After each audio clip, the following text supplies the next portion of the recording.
물리학에요, 물리학적으로 유명한 법칙들이 몇 가지가 있습니다. 그 중에 하나가 뉴턴의 제3법칙인데요. 작용과 반작용의 법칙입니다. 한쪽에서 힘이 발동되면 또 다른 쪽에서는 그 힘을 저항하는 힘이 또한 생긴다는 의미예요. 근데 우리가 살아가는 삶의 모습들을 보면 이런 경우들을 참 많이 봅니다. 한쪽에서는 즐겁고 행복한 일이 있지만 또 한쪽에서는 그런 사람들과는 별개로 마음의 고통과 어려움을 가지고 있는 사람들이 있죠. 이걸 완벽하게 영적으로 전환시키는 것들은 참 쉽지 않지만 우리의 신앙생활 가운데도 마찬가지입니다. 하나님의 복음이 선포되고 구원의 역사들이 일어나지만 또 한쪽에서는 그 하나님의 역사들을 방해하고 어렵게 하는 저항과 핍박, 박해가 있기 때문입니다. 어떤 일에든지 우리가 기뻐하는 일이 있으면 또한 우리가 한쪽에서는 또한 힘겨운 일이 있기 때문이에요. 작년 일이었습니다. 여름 전도 여행이 올해도 끝났지만 작년에 여름 전도 여행이 한참 진행될 때쯤이었습니다. 많은 성도님들이 또한 청년들이 복음을 전하고 또 의료 봉사 여러 가지 사역으로 섬기고 있을 때 행복했어요. 하나님의 일에 동참한다는 기쁨이 있었기 때문입니다. 많은 사람들이 즐거워하는 마음으로 막 사역을 하고 있는데 어떤 한 청년이 유독 너무나 침울한 얼굴을 하고 있는 겁니다. 그 청년의 성향상 절대 그런 성향이 또한 그런 스타일이 아닌데 너무나 침울해 있는 거예요. 야, 무슨 일이 있나? 왜 이러지 싶어서요. 그 청년한테 가서 물었습니다. 야, 왜 그래? 무슨 일이 있는 거야? 어디가 아파? 뭐 잘못된 거 있어? 라고 물었는데 이 청년이 아니요 목사님 괜찮아요. 목사님 괜찮아요. 아무 일 없어요. 라고 이야기하지만 말로는 아무 일 없다고 이야기하지만 표정은 전혀 아니었거든요. 그래서 다른 청년들한테 물었습니다. 제가 왜 저래? 물으니 그 청년이 설명을 합니다. 이 청년이 원래 방역팀이었어요. 방역기를 가지고 예전에 하는 것 있죠. 방역기를 가지고 쭉 뿌리고 있었는데 그 방역기에서 나온 내용물들이요. 옆에 양봉을 하는 집에 벌집 쪽으로 좀 갔던가 봐요. 그것 때문에 양봉집 주인이 와서 막 항의를 하고 책망을 했던 겁니다. 이 청년이 그게 마음에 힘겨움으로 찾아와서 계속해서 얼굴에 힘겨운 기색을 하고 있었던 것이죠. 하나님의 일을 하고 주의 수많은 영혼들이 복음을 듣는 영광스러움들이 있었지만 또 한쪽에서는 전혀 의도하지 않았음에도 불구하고 경험하게 되는 어려움들이 있기 때문입니다. 이것은 우리의 사역과 삶의 현장 가운데 번번이 나타나는 모습이에요. 오늘 우리가 읽었던 본문 가운데도 이런 모습들이 그대로 보여지고 있습니다. 바울과 바나바가요 1차 전도 여행을 통하여 열심히 힘있게 복음을 전했습니다. 안디옥에서 복음을 전하고 지금은 이고니온으로 넘어와서 복음을 전하고 있어요. 너무나 많은 사람들이 복음 가운데 반응을 하는데요. 또 한쪽에서는요, 이를 시기하고 질투한 유대인들이 몰래 찾아옵니다. 그래서 이고니온에 있는 사람들의 마음을 격동시킬 뿐만이 아니라 뒤쪽에 가면 이 마음의 불편함만 주는 것이 아니라 나중에는 물리력을 행사하게 합니다. 폭력을 가하게 하게 하는 거죠. 바울 입장에서는 굉장히 당황스럽습니다. 하나님께서 명령하셔서 감당하는 복음 사역인데 왜 이런 일이 일어날까? 어쩌면 낙심되기도 하고 어쩌면 실망스럽기도 한 일임에 분명합니다. 근데 우리가 본문을 읽으면서 계속해서 깨닫지만 바울은요, 이런 상황 가운데 낙심하거나 오히려 절망 가운데 빠져 있지 않아요. 언제 그러냐는 듯 모든 것들을 뒤로하고 그냥 열심히 계속해서 복음 사역을 감당하고 있습니다. 사랑하는 성도 여러분, 바울의 이 저력, 어떻게 바울은 낙심할 수 있는 상황 가운데 낙심이 아니라 여전히 복음을 위하여 힘쓰고 노력하며 애쓰며 앞으로 나아갈 수 있는 걸까요? 그 비결이 무엇일까요? 저는 말씀을 통하여 바울이 우리에게 전해주는 지혜를 한번 얻고자 합니다. 말씀을 통해 주께서 우리에게 주시는 음성을 듣는 시간 되기를 주의 이름으로 기도드립니다. 아멘. 근데 바울의 이런 모습들은요, 이런 상황들은 바울뿐만이 아니라 우리의 신앙 가운데도 동일하게 나타납니다. 우리가 신앙생활을 하며 주님을 섬기며 어떨 때는 상처받기도 하고 어떨 때는 실망감 가운데 빠질 때가 있죠. 어떻게 해야 될까요? 바울은 어떻게 이 상황들을 다 이겨낼 수 있었을까? 첫 번째는요, 바울은 그리스도의 사역을 감당하며 신앙에 있어서 기쁨만 있는 것이 아니라 고난도 같이 있다는 것들을 너무나 잘 알고 있었습니다. 우리는 신앙생활을 하며 하나님의 은혜가 나타나면 모든 것들이 잘 될 것이라, 모든 것들이 형통할 것이라 착각을 합니다. 그런데 이것은 우리가 잘못 알고 있기 때문이죠. 우리가 살아가는, 또한 우리가 신앙하는 생활 가운데는 꼭 그런 것만 있는 것은 아니죠. 오늘 본문 가운데도 동일하게 나타납니다. 1절과 2절을 보면요, 바울이 특별히 1절을 보면 바울이 이고니온에 가서 복음을 전하는데 엄청난 사건과 상황들이 펼쳐집니다. 제가 한번 읽어드릴게요. 이에 이고니온에서 두 사도가 함께 유대인의 회당에 들어가 말하니 유대와 헬라의 허다한 무리가 믿더라. 유대와 헬라의 허다한 무리가 믿더라 라고 이야기합니다. 원문을 보면요, 무리라는 단어는 복수예요. 엄청난 사람들이 복음 가운데 반응했다는 것을 증명하는 겁니다. 그런데 이 복수 단어 앞에 어떤 형용사가 붙어 있습니까? 허다한, 엄청나게 많은 무리, 강조에 강조를 더하는 거죠. 복음의 역사가 이렇게 힘있게 일어나고 있습니다. 그런데요, 이런 복음의 역사가 힘있게 일어남에도 불구하고 2절을 보면 완벽한 상황, 환경이 반전이 일어납니다. 방해하는 사람들이 나타나는 거죠. 근데 이 방해는요, 5절에 보면 더 심각하게 나타나는데요, 5절을 같이 한번 읽어보겠습니다. 이방인과 유대인의 그 두 사도를 모욕하여 돌로 치려고 달려드니 말로만 하던 방해를 넘어서요 폭력으로 이어집니다. 돌로 치려고 달려들고 있습니다. 이 모습들은요, 이고니온뿐만이 아니라 앞장에 나오는 안디옥에서도 마찬가지였고요, 뒤로 이어지는 루스드라에서도 마찬가지입니다. 이 패턴이에요. 복음의 활발하게 은혜로 또한 영광스럽게 나타날 때 박해와 어려움도 같이 나고 있기 때문입니다. 사랑하는 성도 여러분, 이때 바울의 마음이 어땠을까요? 바울의 마음이 어땠을까요? 하나님이 세우셔서 출발한 전도 여행입니다. 성령의 역사들로 인하여 구원의 은혜가 주어집니다. 그런데 고난이 함께 있어요. 주님은 우리에게 영광만 말씀하지 않으셨습니다. 물론 그렇다고 고난만 있는 것도 아닙니다. 이는 사도행전 전체에 흐르는 하나의 패턴이에요. 고난과 영광이 함께 공존하는 거죠. 그런데요, 이 내용을 우리가 오해한다라면, 하나님의 영광만 있다라고 생각하면 우리의 신앙은 심각한 어려움 가운데 직면합니다. 준비가 전혀 되어져 있지 않는 상황 가운데 고난과 어려움이 닥치면 우리는 그렇게 오해를 해요. 야, 내가 뭔가 잘못하고 있는 것 아닌가? 내가 포기해야 되는 것 아닌가? 내가 뭔가 실수한 것은 아닌가? 계속해서 오해를 하게 되는 거죠. 근데 신앙은 그렇지 않아요. 신앙은 영광과 고난이 함께 공존하기 때문입니다. 바울이 22절에서 그렇게 말씀합니다. 하나님 나라에 들어가기 위해서는 고난도 함께 받아야 할지니, 뿐만 아니라 로마서 8장 17절에서는요 명확하게 이 말씀을 우리에게 전해주는데요, 함께 읽어보겠습니다. 자녀이면 또한 상속자 곧 하나님의 상속자요 그리스도와 함께한 상속자니 우리가 그와 함께 영광을 받기 위하여 고난도 함께 받아야 할 것이니라. 아멘. 아멘. 우리가 그와 함께 영광을 받기 위하여 고난도 함께 받아야 할 것이니라 말씀합니다.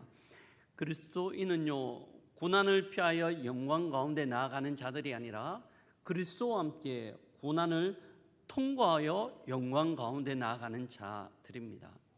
고난이란 것은 영광의 실패가 아니라 고난은 영광으로 가는 과정이기 때문이에요. 예수님께서 우리에게 너무나 이 모습들을 잘 보여주시죠. 예수 그리스도의 영광은 부활의 영광입니다. 죽음의 모든 권세를 깨뜨리신 부활의 영광이에요. 그런데요, 주님이 이 부활의 영광을 누리기 위하여 이 부활의 영광까지 나아가는 전제가 무엇입니까? 예수 그리스도의 십자가와 고난입니다. 예수 그리스도의 십자가와 고난을 통과한 이후에 부활의 영광 가운데 나아갈 수 있기 때문입니다. 분명히 하나님 나라가 확장되는 곳 가운데는 영광뿐만이 아니라 고난도 함께 있는 것이죠. 바울은 이것을 너무나 잘 알고 있었습니다. 제가 초등학교 때요, 항상 방학이 되면 선생님들께서 숙제를 하나씩 내주셨어요. 여러 숙제 중에 한 숙제가 관찰일지입니다. 콩을 심어놓고 콩이 어떻게 자라는지 관찰일지를 적어오라는 거였어요.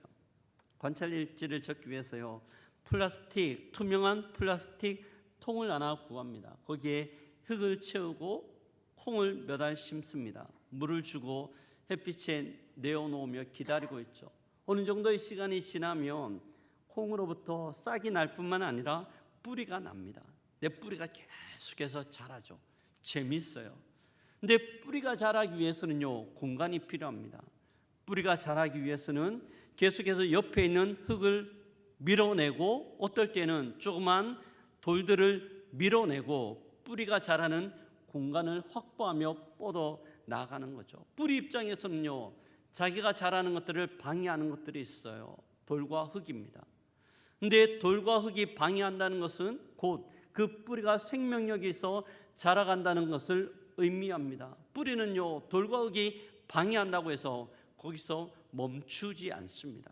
이게 생명이 있기 때문에, 생명의 역사이기 때문입니다. 우리의 신앙도 마찬가지예요. 예수 그리스도를 주로 고백하고 살아갈 때 여전히 우리의 삶들 가운데는 이런 어려움들이 있는 것 당연합니다. 제가 신방을 하면서요, 어떤 여자 집사님의 신앙 고백 또한 어려움을 듣습니다. 목사님, 남편이 너무 눈치를 많이 줍니다. 교회 나가는 것 마음껏 예배 드리고 싶은데 남편이 너무 많이 눈치 줘요. 또 어떤 분들이 이야기합니다. 주일 예배 드리는 것 때문에 가족 행사에 빠지는 것으로 인하여 조금의 어려움이 있습니다. 어려움이죠. 고난입니다. 또 어떤 분들은 교회 안에서 봉사하며 다른 사람들이 던지는 말로 인하여 상처도 받고 어려움도 있어요. 그 어려움들 있다는 것은요, 내가 신앙생활을 잘못하고 있다라는 증거가 아니라 오히려 생명력 있게 주님 앞에 나아가고 있다는 증거인 줄 믿습니다. 우리의 신앙생활, 우리의 믿음이 살아있기 때문에 이를 방해하는 여러 가지 어려움들이 있는 거죠. 사도 바울은 알고 있었습니다. 그가 주를 위하여 희생하고 주님 앞에 나아갈 때 수많은 어려움들과 고난들이 있다는 것, 이것을 알고 있었기에 그는 고난 가운데 당황하거나 멈추지 않고 있는 거예요. 이게 바울이 고난을 이겨낼 수 있었던 첫 번째 이유입니다. 바울이 고난을 이겨낼 수 있었던 두 번째 이유가 또한 있습니다. 그는 고난을 당했을 때 그 고난에 대하여 분별하는 지혜가 있었기 때문입니다. 고난에 대한 분별력들이 있었어요. 우리는 고난을 당할 때요, 그렇게 생각합니다. 믿음 좋은 성도는 그 고난 꿋꿋하게 견뎌야지, 이겨내야지, 그래야 믿음이 좋은 신앙이지 라고 생각을 합니다. 마치 스데반처럼 고난을 당할 때 돌에 맞아 순교를 하든지, 아니면 초대교회 교인들처럼 수많은 고난과 어려움 가운데 굴하지 않는 그런 모습들이 좋은 신앙이라고 생각을 합니다. 맞아요. 그것이 좋은 신앙의 모습이기도 해요. 하지만 그것이 좋은 신앙의 모든 것이라고 이야기할 수는 없습니다. 사도 바울이 보여주고 있는 모습 때문이에요. 6절을 같이 한번 읽어보도록 하겠습니다. 6절을 같이 읽습니다. 그들이 알고 도망하여 누가니오와 두 성 루스드라와 두 데베와 그 근방으로 가서, 그들이 알고 도망하여 라고 말씀합니다. 여기서 그들은요, 바나바와 바울이에요. 돌로 치려고 하는 것들을 알고 급하게 그 성을 떠납니다. 본문은 이들의 모습을 도망이라고 표현합니다. 굉장히 어색하죠. 스데반은 돌에 맞아 순교해 있는데 지금 바나바와 바울은 도망하고 있습니다. 어떻게 이해를 해야 될까요? 어떻게 이 상황을 이해해야 수용해야 될까요? 모든 믿음의 상황들을 흑백 논리로 생각하는 사람들에게는 이게 도저히 이해가 되지 않거든요. 그런데요, 이런 바울의 모습은 우리 예수님도 동일하게 가지고 계셨습니다. 요한복음 10장에 보면 예수님께서 많은 사람들을 향하여 내가 하나님의 아들, 하나님이라고 이야기했을 때 수많은 유대인들이 돌을 들었습니다. 저 사람이 신성모독을 한다. 어떻게 사람으로서 그가 하나님의 아들, 하나님이라고 할 수 있느냐라고 이야기하고 돌을 들었습니다. 이때 예수님께서도 그 자리를 피하셔서 떠나셨다고 이야기합니다. 예수님 또한 그 자리를 떠나신 거죠. 그런데요, 성경을 계속해서 보면 예수님이 이렇게 도망만 하셨는가? 그렇지 않아요. 충분히 도망할 수 있는 그 상황 가운데 도망하지 않으셨어요. 예수님께서 겟세마네 동산에서 기도하시죠. 주님, 할 수만 있다라면 이 잔을 나에게서 옮겨 주십시오. 이 잔을 나에게서 옮겨 주십시오. 예수님은 겟세마네에서 기도하실 때 충분히 도망할 수 있었습니다. 그 잔이 너무나 무서웠기 때문에, 버거웠기 때문에 도망할 수 있었어요.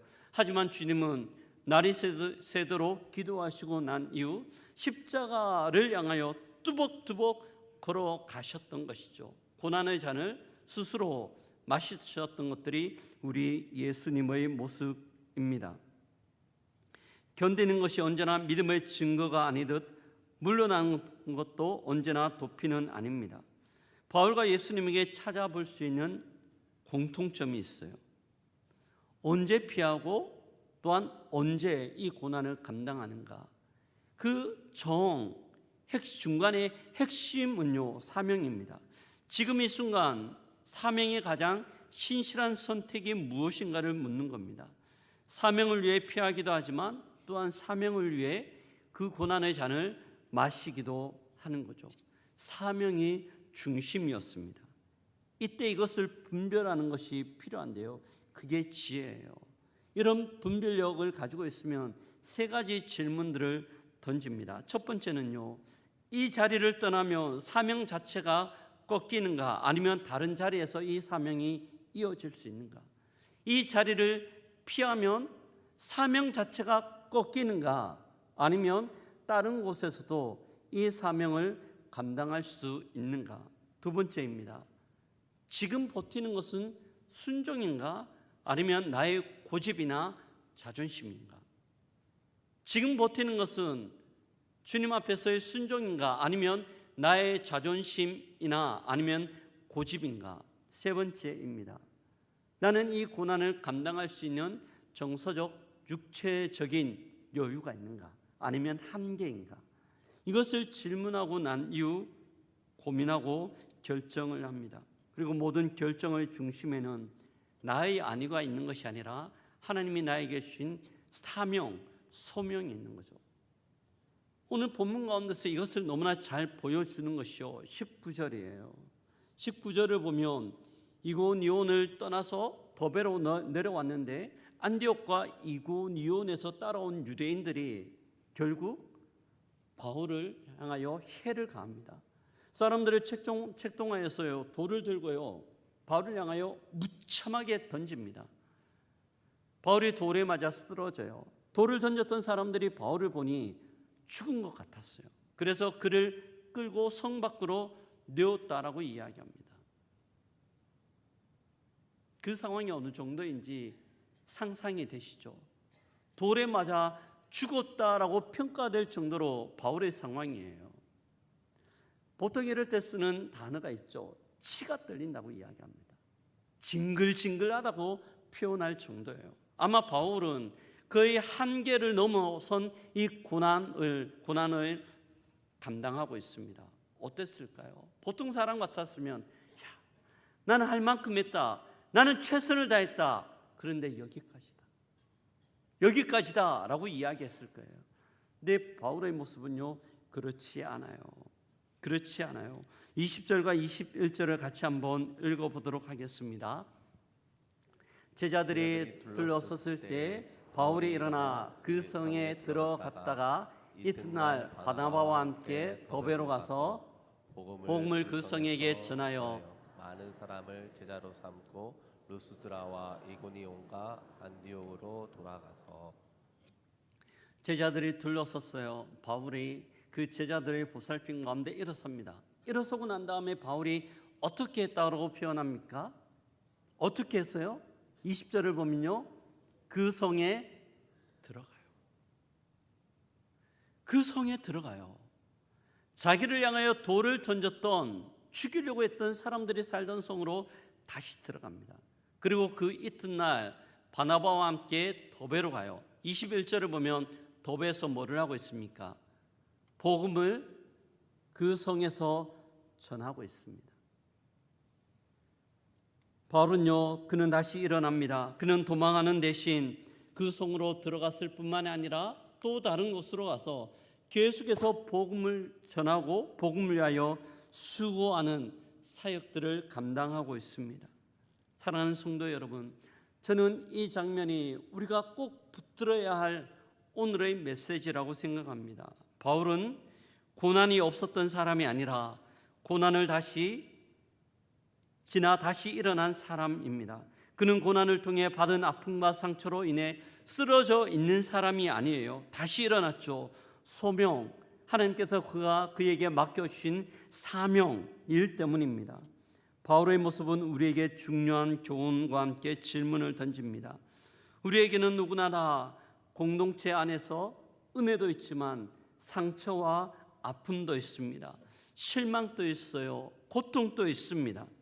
저도 사역을 하면서 은혜도 있지만 또한 여러 가지 마음의 짐들이 있는 것들을 봅니다. 그 짐들 앞에서 우리는 어떻게 반응하고 있습니까? 그 상처들 앞에서 우리는 어떻게 반응하고 있습니까? 그 상처 때문에 널브러져 그냥 주저앉아 있지는 않습니까? 사도 바울은 쓰러졌지만 다시 일어나 하나님께서 주신 소명의 길로 가고 있습니다. 제가 한 번씩 병원 신방을 다닐 때가 있어요. 아주 심각한 수술을 한 집사님들을 한 번씩 찾아뵙습니다. 우리 권사님들. 근데 병원에 들어갔는데 권사님, 집사님이 병실 앞에 나오시는 거예요. 아이고 집사님, 권사님 왜 나오셨어요? 회복되지도 않았는데 왜 나오셨어요? 너무 힘드신데 들어가시죠. 막 그렇게 이야기하면 집사님, 권사님이 그렇게 말씀합니다. 수술한 지 얼마 되지도 않았어요. 목사님,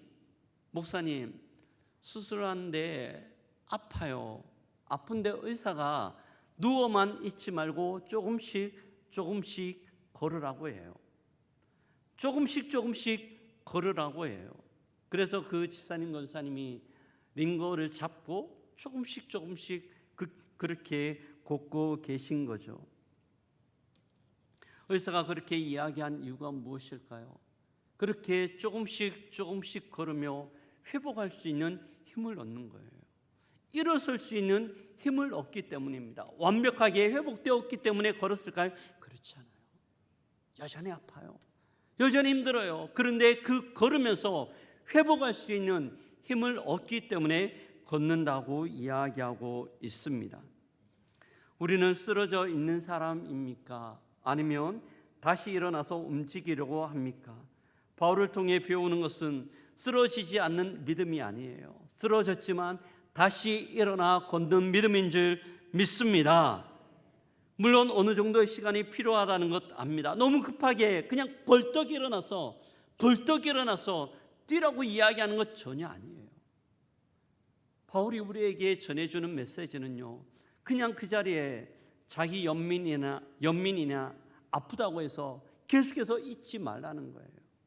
어느 정도의 시간이 지나면 그 자리에서 일어나 다시 움직이라는 거죠. 왜 그렇습니까? 히브리서 12장 1절 하반절과 2절 상반절이 우리에게 그 이유를 말씀해 줍니다. 함께 읽어보겠습니다. 모든 무언 것과 얽매이기 쉬운 죄를 벗어버리고 인내로서 우리 앞에 당한 경주를 하며 믿음의 주요 또 온전하게 하시는 이인 예수를 바라보자. 우리 앞에 있는 경주들을 달려가야 하기 때문입니다. 저는요, 신앙생활은 100m나 200m, 400m 트랙 경주는 아니라고 생각해요. 신앙생활은요, 장애물 경주라고 생각합니다. 트랙 경주는 그냥 달려가기만 하면 됩니다. 내 장애물은요, 물 웅덩이를 지나고 또한 뜀틀을 뛰어넘고 어떨 때는 질퍽질퍽거리는 그런 흙탕물을 지나가야 할 때가 있습니다. 신발은 젖어요. 찝찝해요. 너무 힘들어요. 그런데요, 그 경주에서 힘들기 때문에 장애물 앞에서 주저하는 사람 없습니다. 물론 힘들지만 그 장애물을 지나 계속해서 달려가는 것이죠. 경주에 승리하는 사람들은 장애물 가운데 쓰러져 있는 사람이 아니라 쓰러졌지만 일어서 계속 달리는 사람인 줄 믿습니다. 바울은 이것을 알았기에 수많은 고난과 어려움 가운데 쓰러졌지만 힘겨웠지만 다시 일어나 달리며 주의 소명을 감당하고 있습니다. 이런 은혜가 우리 모두에게 있기를 주의 이름으로 축복합니다. 혹 우리 가운데 상처 때문에 힘겨워하는 분들 있습니까? 어려워하는 분들 있습니까? 어려워요. 힘들어요. 이게 힘들지 않다는 것들을 이야기하는 것 아니에요. 하지만 일어나 달려야 된다는 것을 이야기합니다. 우리에게 이런 은혜가 있어 주의 손 붙들고 함께 달릴 수 있는 우리 모두가 되기를 주의 이름으로 축복합니다. 아멘. 바울이 고난 가운데 일어설 수 있었던 이유입니다. 여전히 복음을 위하여 살아갔던 이유이죠. 이렇게 할 때 바울에게 은혜가 있어요. 어쩌면 바울은 이것 때문에 계속해서 고난을 이겨낸지도 모르겠습니다. 이 고난 자체가 주는 은혜가 있기 때문입니다. 바울은 자신에게 해를 가했던 그 장소들을 그냥 지나치는 것이 아니라 다시 한번 돌아봅니다. 22절 말씀인데요, 같이 한번 읽어보겠습니다. 제자들의 마음을 굳게 하여 믿음에 머물러 있으라 권하고 또 우리가 하나님의 나라에 들어가려면 많은 환난을 겪어야 할 것이라 하고. 아멘. 사도 바울은요, 제자들을 향하여 이야기를 합니다. 하나님 나라에 들어가기 위하여는 많은 환난을 겪어야 된다는 이야기를 합니다. 그가 이렇게 이야기하는 사람들은요, 예전 그가 복음을 전했던 사람들이에요. 1차 전도 여행을 통하여 복음을 전했던 사람들입니다. 뿐만 아니라 그들은 바울에게 복음만 들었던 것이 아니라 바울이 당하는 어려움, 고난도 함께 보았던 사람들입니다. 이들을 향하여 여러분, 하나님 나라에 들어가기 위해서는요, 고난도 함께 경험해야 됩니다 라고 이야기합니다. 바울이 이렇게 이야기할 수 있었던 이유는 무엇일까요? 그는 고난 가운데 고난을 경험하였지만 고난 가운데 쓰러진 사람이 아니라 고난을 딛고 일어선 사람이기 때문입니다. 헬리나 우엔이 이야기하는 책 제목처럼 상처받은 치유자가 되는 거죠. 수많은 상처들이 있었지만 그 상처들이 치유받았기에 그 상처받은 사람들을 향하여 함께 치유하는 자로, 회복하는 자로 나아갈 수 있게 되었습니다.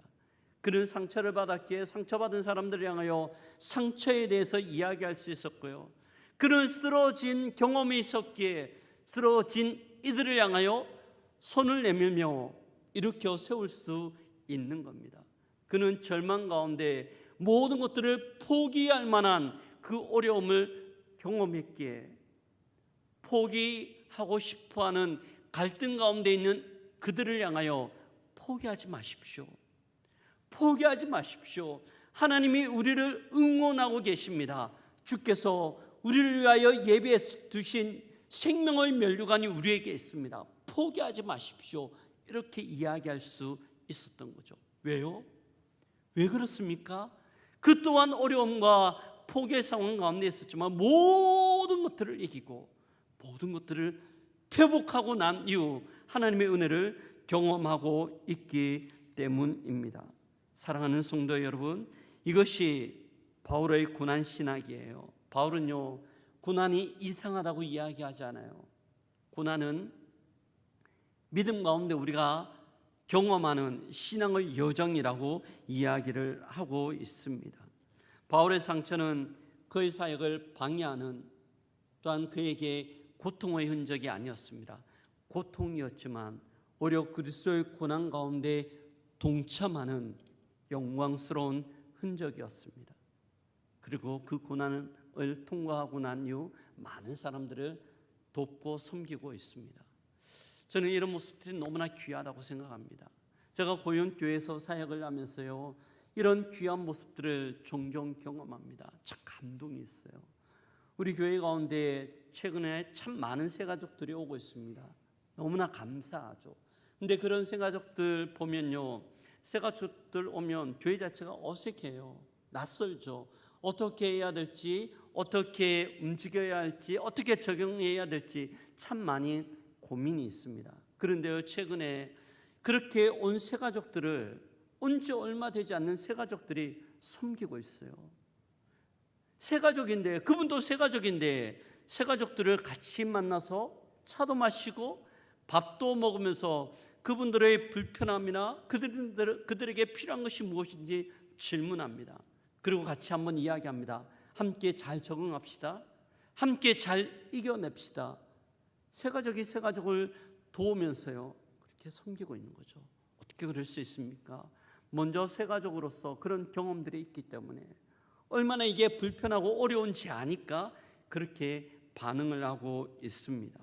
사랑하는 성도 여러분, 이것이 상처가 치유된 이가 보여줄 수 있는 아름다운 모습이에요. 우리는 어떻게 반응하고 있습니까? 우리 모두에게 상처와 아픔이 있습니다. 저도 마찬가지입니다. 내 그 상처와 아픔 앞에서 우리의 반응의 모습은 무엇입니까? 자기 연민? 아니면 상처로 인하여 원망하고 불평의 자리 가운데 있습니까? 주님은 우리를 향하여 일어서라고 이야기합니다. 회복된 치유자가 되어 그들을 향해 다시 한번 회복자로 우리를 서라고 우리를 향하여 요청하고 계시는 거죠. 바울은 이것을 알았기에 너무나 존귀하게 그의 상처는 상처가 아니라 별이 된 거죠. 별과 상처, 영어가 참 비슷해요. 스크래치, 스타, 이 단어 하나만 차이가 나는 거예요.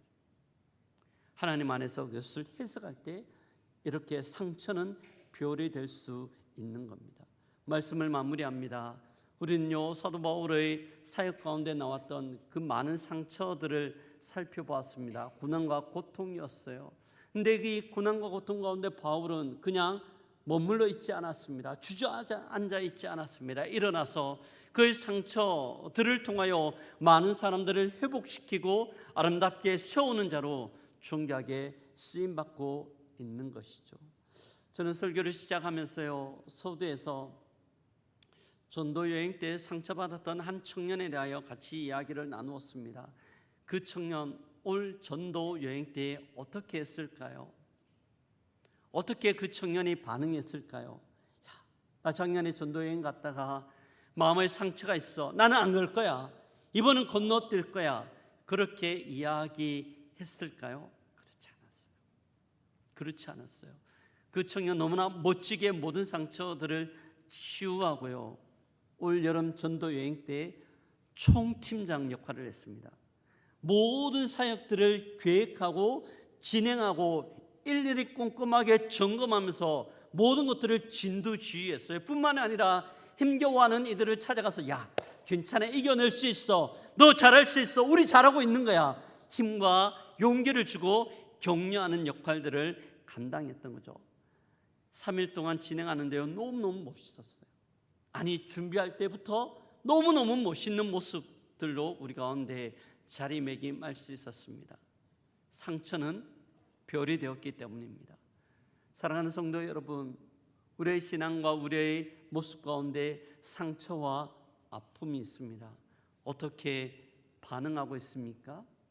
우리의 모습은 어느 쪽에 더 가깝습니까? 주님이 우리에게 요청합니다. 우리 각자를 향한 소명이 있게 다시 일어나 상처받은 치유자가 되어 하나님을 향하여 나오기를 요청합니다. 아무쪼록 그 모든 상처 주님 앞에 치유받고 회복되어 주께 영광 올려드릴 수 있는 우리 모두가 되기를 주의 이름으로 기도드립니다. 아멘.